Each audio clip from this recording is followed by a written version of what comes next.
Dans le merveilleux monde des arts visuels, je trouve que la photographie est sous-représentée. Mais quelqu'un lui a donné ses lettres de noblesse pendant 4 décennies au moins. Il s'agit de mon invité aujourd'hui, Claude-Philippe Benoît, qui expose par les temps qui courent et jusqu'au 28 octobre à l'Insurance and Exchange Building du 276 rue Saint-Jacques à Montréal. Alors, je vous souhaite la bienvenue, Claude-Philippe, et je vous invite en même temps à nous raconter un peu ce qui a mené à cette exposition que vous tenez en ce moment. Alors, cette exposition est à propos de deux séries. Une première série de photos dont le titre est Couleurs romaines, qui a été construit à partir d'images prises en Italie.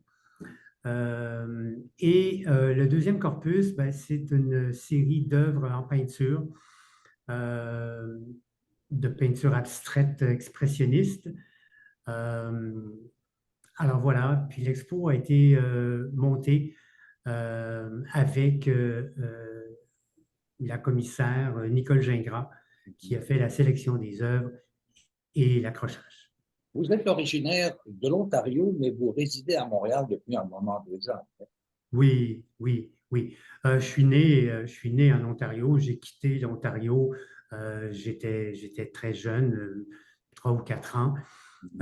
J'ai grandi dans l'Outaouais et depuis l'année 1990, je suis à Montréal de façon permanente. Et dans les années 80, vous avez mis sur pied mon Dieu, comment dire, euh, vous avez démarré deux organisations pour 2 centres d'artistes. 2 centres d'artistes, effectivement, dans la région de quoi? De Gatineau Hall, je suppose? Oui, c'est bien ça. C'est bien ça. Donc, le premier centre d'artistes, c'est Axineo 7, qui est un centre d'artistes qui existe toujours aujourd'hui. À l'époque, moi et d'autres collègues, on a cofondé ce centre d'artistes-là pour répondre à un besoin qu'on reconnaissait à, j'allais dire, j'allais dire Hall, mais c'est Gatineau aujourd'hui, pour montrer de l'art des artistes de la région.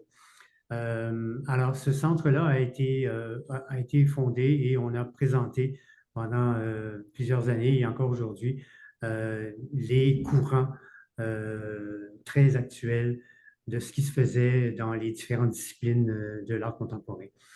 L'autre centre d'artistes, c'est un centre de production qui s'appelle Diamond et qui est lui aussi toujours en fonction aujourd'hui, qui accueille des résidences d'artistes et qui offre des services de production en vidéo et en photo. Vous travaillez toujours en argentique, photo argentique? Oui, oui. J'ai jusqu'à aujourd'hui travaillé surtout en argentique. Je travaille encore en photographie argentique. La série qui est présentée ici, c'est une série de photographie couleur. C'est ma première série de photos couleurs. Ce sont des épreuves numériques à jet d'encre. C'est du jet d'encre pigmentaire. Oui. Bon, c'est-à-dire qu'on est en 2023. On n'est plus dans Oui, les cette 80. série-là, elle est datée de 2023. Quand même. Et vous êtes allé faire un tour en Italie, comme vous disiez tout à l'heure, et ces 2 photos que je viens de mettre à l'écran font partie de cette collection que vous avez réalisée en Italie? Absolument, oui. Les prises de vue ont été prises en Italie. J'étais là spécifiquement pour faire des prises de vue en fonction de développer cette série-là. Ce que je recherchais, et dans plusieurs de mes autres séries précédentes, c'est d'essayer de capter l'atmosphère d'un lieu. Et particulièrement en Italie, j'essayais de saisir qu'est-ce que pourrait bien être l'italianité. C'est un mot que j'invente, mais en d'autres mots, qu'est-ce qui est dans un lieu qu'on pourrait dire qui est spécifiquement italien, qui ne serait pas italien ou qui ne serait pas comme tel ailleurs. Mhm. Ça, c'était en quelque sorte le point de départ. Est-ce que j'ai réussi à saisir cet aspect-là de l'Italie? J'en sais rien. d'autres pourront me dire. Mais je pense qu'il y a plusieurs caractéristiques de lumière et un caractère de l'Italie qui est plus spécifiquement européen, en quelque sorte, on pourrait dire. J'aimerais qu'on regarde aussi quelques photos qui sont d'allure plutôt abstraite. Vous avez travaillé l'abstraction pendant de nombreuses années, j'imagine, Oui, par exemple. par exemple. Ici, c'est un exemple d'essayer de saisir une atmosphère. Tout ce que c'est quelque chose de très, très simple. C'est un voile qui était tiré devant une fenêtre. Et puis, c'est en fin d'après-midi, le soleil était très bas. Ce qui a capté mon attention, ou ce que je pourrais dire, c'est ce jeu de lumière-là qui a pu s'avérer sur un même voile. Oui, l'aspect abstrait de cette image-là, c'était pas par hasard. Je l'ai bien vu au moment de la prise de vue. La lumière vous semble vous fasciner. Je regarde par exemple cette photo et évidemment, on parle de lumière et c'est assez évident, mais il y a des contrastes dans ces lumières, dans ces fenêtres. Oui, ben, c'est le même lieu ici que l'image précédente. Donc, on peut voir que le soleil est très bas, donc la fin d'après-midi. C'est un exemple d'un lieu qui dégage une certaine atmosphère. Moi, j'ai un background où il y a quelques décennies de ça, au début de ma carrière, j'ai travaillé comme directeur photo au cinéma. Et puis au cinéma, peut-être plus que dans d'autres disciplines de la photo, euh, comme directeur photo, tout commence avec la lumière. Que l'on travaille avec la lumière naturelle ou avec la lumière artificielle, les choses commencent par éclairer notre sujet. Alors, ça prend une sensibilité à l'égard de la lumière. En photo, je travaille toujours avec la lumière naturelle. Alors, c'est d'être quelque part et de saisir une certaine lumière qui dégage une atmosphère. Il y a une dimension poétique dans votre travail que j'apprécie particulièrement dans le sens de cette photo en particulier. Oui, Et c'est la poésie est omniprésente chez vous. ben, la poésie, je pense qu'elle est inhérente. En photographie, la poésie, je pense que je ne sais pas si elle peut être recherchée. Ce que j'ai déjà entendu, c'est que dans certaines de mes images, il y a un certain romantisme. Mais ici, c'est un exemple d'une image qui pourrait très bien être un plan de cinéma, au sens que tout est installé, tout est en place pour qu'il y ait une action. Ça pourrait être un acteur, une actrice qui descend les marches ou qui monte les marches et où il y a une certaine action qui se déroule. Alors oui, il y a une poésie parce qu'il y a une certaine narration qu'on pourrait imaginer dans ce lieu-là. Vous parlez beaucoup de cinéma, vous avez travaillé, je suppose, je présume, surtout sur des films, des films de création, des films. C'était en début. J'ai une formation en réalisation cinématographique qui remonte là à la fin des années 70. Alors, j'ai travaillé sur des longs métrages, j'ai travaillé sur des films de cinéma documentaire euh, comme caméraman et comme directeur photo aussi. Qu'est-ce que vous aimeriez qu'on retienne de l'ensemble de votre travail euh, qui s'étend sur 4 décennies maintenant? Je pense que j'aimerais qu'on retienne qu'on peut réfléchir avec ces images. Et qu'on peut les regarder encore et encore. Ce que je recherche dans mes œuvres, que ce soit en peinture ou en photo, c'est que ces œuvres-là ne sont pas liées à un temps, qu'on ne peut pas réellement dire cette photo-là a été prise en 2020, par exemple. Si vous parcourez la monographie c'est la même chose. Plusieurs de ces œuvres-là n'ont pas de temps. On peut les apprécier aujourd'hui, puis on peut les apprécier dans plusieurs années à venir. Alors, quand je travaille, cet aspect-là est toujours présent à l'esprit pour moi, que j'aimerais que les regardeurs, les gens qui apprécient mon travail, puissent continuer d'apprécier ces œuvres-là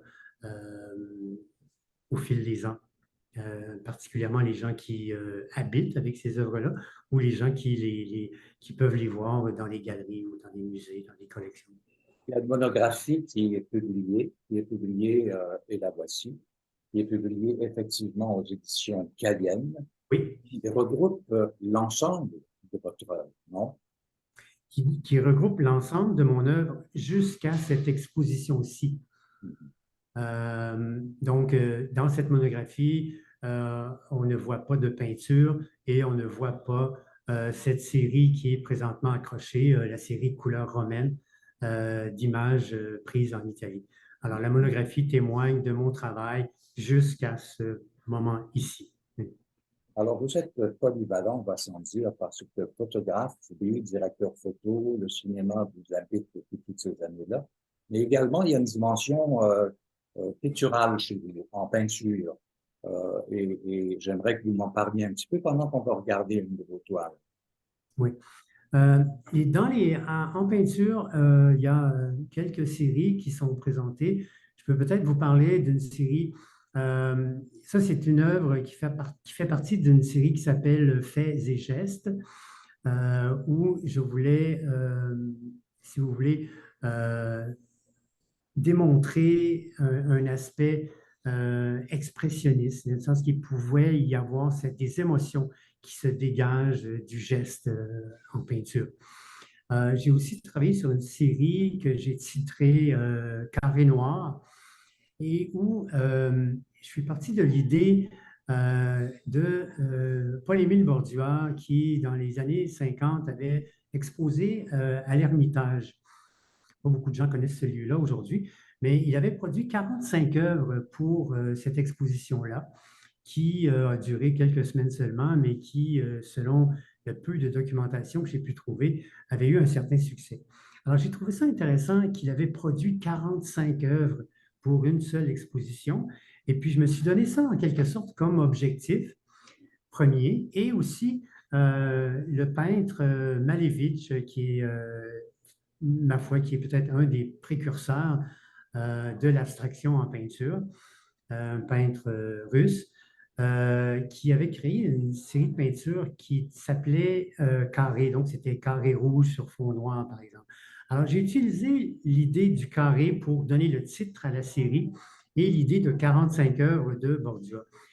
Ce n'était qu'un point de départ, mais les œuvres, la majorité de ces œuvres-là sont des carrés noirs, dans lesquels on reconnaît une gestuelle expressionniste où il se dégage une certaine somme d'émotions. C'est intéressant de voir le rapport que vous établissez avec Paul-Émile Bordua.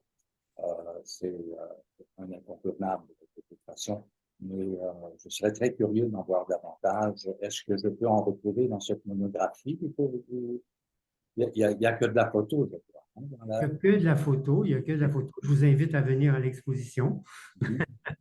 J'aimerais bien qu'à un moment donné, l'idée de la peinture puisse se poursuivre avec d'autres expositions et bien sûr une publication sur mes œuvres en peinture.